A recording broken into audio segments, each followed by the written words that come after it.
Baik. Hmm,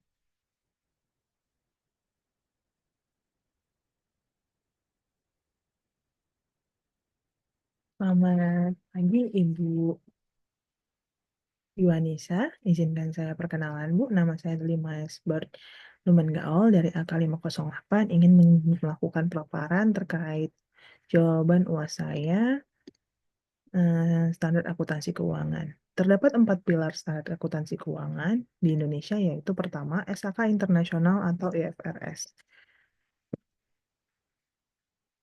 Entitas yang harus kompal adalah entitas yang memiliki akuntabilitas publik, seperti perusahaan terbuka, lembaga keuangan, dan lembaga lain yang memiliki dampak signifikan pada publik. Referensinya seperti International Financial Reporting Standard atau IFRS yang diterbitkan oleh International Accounting Standard Board atau IASB. Yang kedua ada SAK umum. Ada pula entitas yang harus kompal adalah entitas yang tidak memiliki akuntabilitas publik, seperti perusahaan tertutup, organisasi nirlaba, dan entitas lain yang tidak memiliki dampak signifikan kepada publik. Referensinya yaitu SAK umum yang diterbitkan oleh Ikatan Akuntansi Indonesia atau IAI berdasarkan kerangka konseptual akuntabilitas yang sama dengan IFRS. Kemudian ada SAK tetap atau entitas tanpa akuntabilitas publik. Ada pula entitas yang harus kompal adalah entitas yang tidak memiliki akuntabilitas publik dan memiliki kompleksitas yang lebih rendah seperti usaha dan kecil dan menengah atau UKM. Referensinya seperti SAK etap yang diterbitkan oleh IAI berdasarkan kerangka konseptual akuntansi yang sama dengan FRS, namun dengan penyesuaian untuk entitas yang lebih kecil dan sederhana. Dan terakhir adalah SAK EMKM atau entitas mikro kecil dan menengah. Entitas yang harus kompal yaitu entitas mikro, kecil, dan menengah yang tidak memiliki akuntabilitas publik. Referensinya seperti SHKMKM yang diterbitkan oleh IAI berdasarkan kerangka konseptual akuntansi yang sama dengan IFRS, namun dengan penyesuaian untuk entitas yang lebih kecil dan sederhana.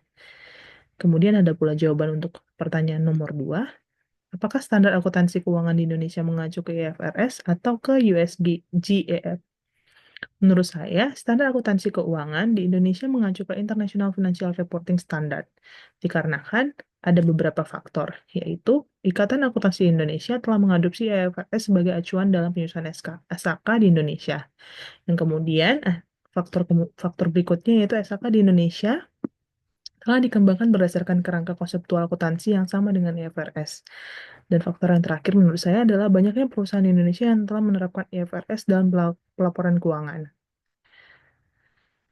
Tidak ada indikasi bahwa SAK di Indonesia mengarah ke USGAP atau General Accepted Accounting Principle.